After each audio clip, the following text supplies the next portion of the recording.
Hello friends, welcome to well academy. My name is Lami Naseem और आज का जो हमारा टॉपिक होगा वो होगा हाइड्रोस्टैटिक लॉ।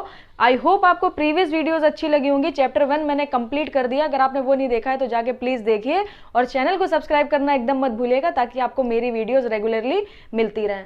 हाइड्रोस्टैटिक लॉ में हम लोग क्या करते हैं, देखिएगा, एक स्टैटिक फ्लूइड को कंसिडर कर लेते हैं। मैंने लैंग्वेज लिख दी ऑलरेडी। स्टैटिक फ्लूइड को कंसिडर करेंगे और उसमें एक फ्लूइड सेगमेंट को भी कंसिडर करेंगे। सपोज करिए आपके पास कुछ इस तरीके से फ्री सरफेस है और यहाँ पर आपके पास स्टैटिक फ्लूइड है। ओके, ध्यान रखिएगा, यहाँ पर मोशन नहीं हो रहा है, यहाँ पर फ्लूइड जो हमने लिया है वो स्टैटिक लिया है और यहाँ पर हमने at a distance z from the free surface, okay, z distance पे जाके, यहाँ पर जाके z डिस्टेंस पर हमने एक फ्लूइड सेगमेंट को कंसिडर कर लिया इस तरीके से। सपोज कर लीजिए ये हमारा फ्लूइड सेगमेंट है। आई होप आपको इसमें कोई भी प्रॉब्लम नहीं होगी। फ्री सरफेस से z डिस्टेंस पे जाकर हमने एक फ्लूइड सेगमेंट को कंसिडर कर लिया। ओके, सपोज कर लीजिए ये जो है ये है dz और ये जो एरिया है ये क्या है d इंटू ए। ओके, ये इसकी डायमेंशंस हो गई। अब अगर मैं आपसे पूछूं कि यहां पर प्रेशर कितना होगा, तो स्मॉल सेगमेंट आपने कंसिडर करा। सपोज कर लीजिए जो यहां पर प्रेशर लग रहा होगा वो होगा P। ओके, तो जब dz हाइट आप और नीचे चले जाओगे, यहां पर एट अ डिस्टेंस z पर आपने देखा प्रेशर P लग रहा है और फिर आप dz हाइट और चले गए तो प्रेशर अब क्या होगा, थोड़ा सा बढ़ जाएगा। तो वो प्रेशर हो गया P प्लस डो P by dough z into dz। Okay, ये तो प्रेशर हो गया। अब अगर प्रेशर पे एरिया का मल्टीप्लाई करा दें तो क्या बन जाएगा, वो हमें फोर्स मिल जाएगा। तो यहां पर भी आप क्या करो, डीए का मल्टीप्लाई करा दो और यहां पर भी आप क्या करो, डीए का मल्टीप्लाई करा दो। अब एक बात और समझने वाली है, यहां पर आपने ये जो फ्लूइड सेगमेंट को कंसिडर करा है इसका खुद का भी तो कुछ वेट होगा ना। आपने ये डीए इंटू डीजेड डायमेंशन का जो फ्लूइड सेगमेंट को कंसिडर करा है इसका खुद का भी वेट होगा और वो कहां लगेगा, in the direction of gravity. तो आप क्या करो, यहां पर इसका खुद का वेट लगाओ। अच्छा, वेट को किससे रिप्रेजेंट करते हैं, मास इंटू ग्रेविटी mg, और density is equal to mass by volume होता है। Density is equal to mass by volume, तो मास की जगह आप क्या रख सकते हो, डेंसिटी इंटू वॉल्यूम। मैं वही करने जा रही हूं, डेंसिटी, और वॉल्यूम की जगह हम लोग क्या रख सकते हैं, एरिया इंटू dz। तो यहां पे पुट कर दीजिए dA इंटू dz और जो g रखा है वो वैसे रखेगा। अब मैंने ऐसा क्यों करा, देखिए यहां पर भी फोर्स है, यहां पर भी फोर्स है और नीचे डाउनवर्ड डायरेक्शन में इसका वेट भी लग रहा है। अब हम इक्विलिब्रियम कंडीशन यहां पर अप्लाई कर सकते हैं। जैसे ही हम इक्विलिब्रियम कंडीशन यहां अप्लाई करेंगे, देखिएगा, by applying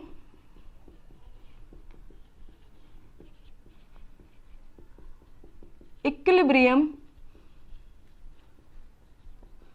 condition. Okay, equilibrium condition कैसे लगाएंगे, summation of forces in Y direction is equal to 0। Okay, तो क्या करेंगे, टोटल डाउनवर्ड फोर्स देख लेते हैं, फिर टोटल अपवर्ड फोर्स देख लेते हैं, दोनों को इक्वल कर देते हैं। तो टोटल डाउनवर्ड फोर्स क्या होगा, P dot DA, okay, plus यहां पर एक डाउनवर्ड फोर्स mg भी तो होगा, वो किसकी वैल्यू कितनी है, rho into DA into dz into g is equal to, इसको इक्वल किसके इक्वल कर देंगे, अपवर्ड फोर्स के। तो अपवर्ड फोर्स जो है वो तो एक ही है, उसकी वैल्यू कितनी है, P प्लस डो P by dough Z dz into DA। अब जरा सा थोड़ा सा सॉल्व करके देखिए यहां पर आप DA का मल्टीप्लाई P से कराओगे तो PDA मिलेगा और यहां पर भी PDA रखा है, दोनों ऑपोजिट साइड्स पर हैं तो दोनों कैंसिल हो जाएंगे बिकॉज दोनों पॉजिटिव हैं। तो ये वैल्यू को हम इस वैल्यू से कट कर देते हैं तो हमें फाइनली मिल जाएगा rho DA dz into g is equal to, ये बचेगा डो P by dough Z dz dA। Okay, अब अगर आप ध्यान से देखो तो DA dz dA कैंसिल हो गया, दोनों साइड थे। तो यहां से आपको क्या मिला, D P by dough Z is equal to rho into G. यही हमारा कहलाता है हाइड्रोस्टैटिक लॉ जो हमने यहां पर प्रूफ करा है। ओके, अब देखिए यहां पर अगर आप देखोगे तो कोई भी पर्टिकुलर आपके पास जो यहां पर लिक्विड होगा वो उसकी डेंसिटी तो कांस्टेंट होने वाली है और जी भी ऑलमोस्ट हम लोग अर्थ पर कांस्टेंट ही लेते हैं 9.81, तो ये पूरी वैल्यू तो कांस्टेंट हो गई। इसका मतलब क्या है, pressure is only a function of z। अब जब प्रेशर सिर्फ z का फंक्शन है तो हम लोग क्या कर सकते हैं, इस पार्शियल डिफरेंशिएशन को हम लोग dp बाई डी जेड लिख सकते हैं। Okay, dough P by D Z को हम लोग D P by D Z लिख सकते हैं, बिकॉज यहाँ पर कोई भी दो फंक्शन वेरिएबल नहीं है, सिर्फ एक ही है जेड, तो पी हमारा सिर्फ जेड का फंक्शन होगा, अदर रो एंड जी जो रखे हैं वो हमारे कांस्टेंट है। तो यहाँ पर आपको फाइनल जो एक्सप्रेशन मिलेगा वो मिलेगा D P by D Z is equal to rho into G. ये आपके पास आ गया एक final expression. This is called hydrostatic law. I hope आपको पूरा समझ आ गया होगा। ओके, अब आप ये बात ध्यान रखिएगा, ये जो DP by D Z is equal to rho G आपने निकाला है, ये कंडीशन है जब आपने सरफेस से डाउनवर्ड डायरेक्शन में निकाला। अगर आप इसी सरफेस से अपवर्ड डायरेक्शन में कहीं पे निकालोगे तो आपको नेगेटिव साइन लेना पड़ेगा। तो यहां पर मैं स्टेटमेंट करके लिखवा देती हूं, यहां पर लिख देंगे, मैं पहला स्टेटमेंट लिख दूंगी, यहां पर मैं दूसरा लिख दूंगी। तो पहला स्टेटमेंट लिखिएगा,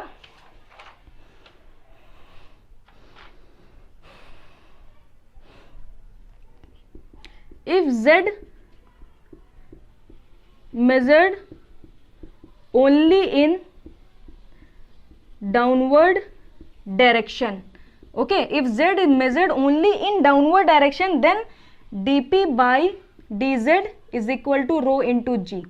अब dp by dz is equal to minus rho into g if z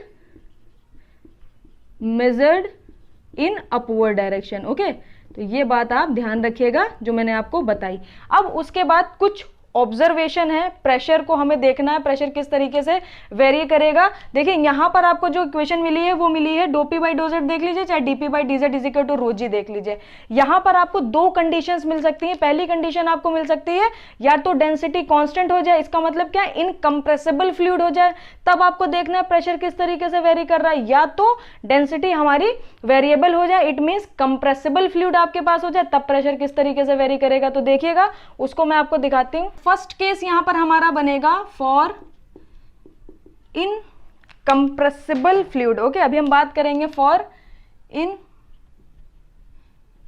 incompressible fluid. अच्छा, इनकम्प्रेसिबल फ्लूइड का मतलब क्या है, अभी मैंने आपको बताया, इनकम्प्रेसिबल फ्लूइड का मतलब है डेंसिटी जो है वो हमारी कांस्टेंट है। तो आपको क्या मिला है, आपको मिला है DP by D Z is equal to rho into G. तो डेंसिटी अगर कांस्टेंट हो गई तो यहां पर कौन सा वेरिएशन हो जाएगा, ये पूरा वैल्यू कांस्टेंट हो गई, तो P जो है वो डायरेक्टली हमारा किसके डायरेक्टली प्रोपोर्शनल हो गया, dz के। तो ये कौन सा रिलेशन है, this is the linear relation.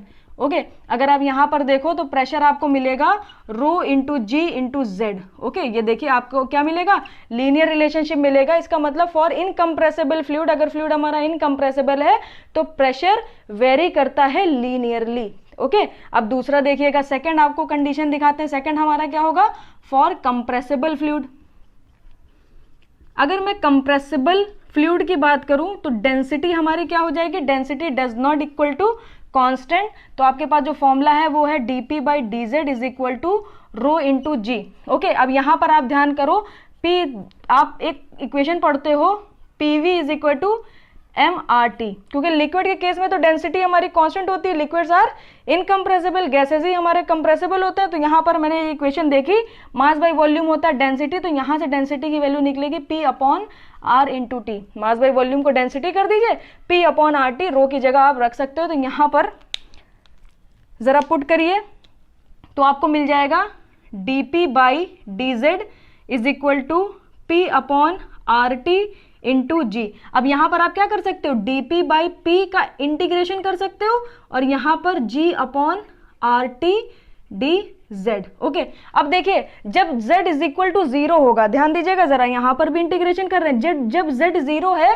तो यहां पर कौन सा प्रेशर होगा, सिर्फ एब्सोल्यूट प्रेशर होगा, सॉरी सिर्फ एटमॉस्फेरिक प्रेशर होगा, उसको हम लोग लेट कर लेते हैं P नॉट है। उसके बाद जब हम यहां पर पहुंचोगे z डेप्थ पर, ओके, जब z डेप्थ पर आप पहुंचोगे तब प्रेशर हमारा क्या हो जाएगा, कुछ एब्सोल्यूट प्रेशर आपको मिलेगा PABS। देखिए अब यहां पर मैंने एब्सोल्यूट प्रेशर इसीलिए लिया क्योंकि यहां पर मैंने एटमॉस्फेरिक प्रेशर को कंसीडर करा है। अगर मैं एटमॉस्फेरिक प्रेशर 0 कर देती तब क्या हो जाता, ऊपर हम लोग एब्सोल्यूट प्रेशर की जगह लेते गेज प्रेशर। आगे और क्लैरिटी मिलेगी, अभी आप सुनते जाओ, समझते जाओ चीजों को। ओके, अब जरा आप इसे इंटीग्रेट करो, इसे इंटीग्रेट करोगे तो आपको मिलेगा ln P absolute upon P not, और यहां पर क्या मिल जाएगा, G upon RT into Z. तो ln हटा दीजिए तो आपको मिल जाएगा P एब्सोल्यूट, आपको मिलने वाला है P not E to the power, या इसको ऐसे लिख सकते हैं exponential G upon R into T into Z. तो ये आप फॉर्मूला ध्यान रखिएगा, कई बार इस फॉर्मूला से भी क्वेश्चन सॉल्व करे जाते हैं। ओके, तो आपने देखा अगर इनकम्प्रेसिबल फ्लूइड है तो प्रेशर का वेरिएशन लीनियरली है, अगर कंप्रेसिबल फ्लूइड है तो प्रेशर किस तरीके से वेरी करेगा, एक्सपोनेंशियली वेरी करेगा। ओके, तो यहां पर मैं आपको एक छोटा सा स्टेटमेंट लिखवा देती हूँ, स्टेटमेंट पे थोड़ा सा ध्यान दीजिएगा, आपको यहाँ पे लिखना है नोट करके। ओके, ये नोट है, इस नोट से भी कई क्वेश्चन सॉल्व हो जाते हैं अगर ये नोट आपको याद रहा तो। लिखना है for static incompressible fluid. Okay, अभी बात कर रहे हैं किसकी, इनकम्प्रेसिबल फ्लूइड की। तो for static incompressible fluid the pressure increases, किस तरीके से इंक्रीज कर रहा है, linearly, increases linearly with depth. जैसे हम लोग डेप्थ h हमने z जैसे बढ़ाया तो प्रेशर बढ़ा, एंड डिक्रीजेस, जब इंक्रीज लीनियरली कर रहा है तो डिक्रीजेस भी क्या होगा, लीनियरली डिक्रीज करेगा विद हाइट। ओके, तो ये बात आप ध्यान रखिएगा, for static incompressible fluid the pressure increases linearly with depth and decreases linearly with height, but for compressible fluid क्या हो रहा है, but for compressible fluid pressure varies, किस तरीके से वेरीज कर रहा है, वेरी कर रहा है एक्सपोनेंशियली। ओके, एक्सपोनेंशियली वेरी कर रहा है, ये फॉर्मूला याद रखिएगा। और आप ये याद रखिएगा, आप किसी भी कोई भी सर्टेन डेप्थ पर अगर आपको प्रेशर पूछता है, जैसे कि फॉर एग्जांपल यहाँ पर आपके पास इस तरीके से फ्री सरफेस है, यहाँ पर कोई एक पॉइंट दे रहा है ए जिसकी हाइट है h। ओके, आपसे बोल रहा है PA बताओ, तो आप PA कैसे बताओगे, देखिएगा यहाँ पर आपने फॉर्मूला निकाला है dP by dz is equal to rho into G. अगर पूछ रहा है यहाँ पे गेज प्रेशर बताओ तो कैसे करेंगे, ये dz इधर ले जाएंगे, इंटीग्रेट करेंगे, जब h 0 होगा तो प्रेशर क्या ले लेंगे, एटमॉस्फेरिक 0। जब गेज प्रेशर निकालना होगा तो एटमॉस्फेरिक प्रेशर 0 लेके चलेंगे। उसके बाद जब डेप्थ हमारी h हो गई तो कोई प्रेशर हमारा हो जाएगा pg, pg is the gauge pressure, तो pg हमारा कितना आ जाएगा, रो इंटू जी इंटू एच। तो इस तरीके से आप किसी भी सर्टेन डेप्थ या हाइट पर प्रेशर फाइंड कर सकते हो। तो आई होप आपको ये हाइड्रोस्टैटिक लॉ अच्छे से समझ आया होगा। इसके साथ ही साथ हमारा मैकेनिकल का गेट का कोर्स पूरा लॉन्च हो चुका है, अगर आप एनरोल करना चाहते हो तो डिस्क्रिप्शन बॉक्स में आपको डिटेल मिल जाएगी।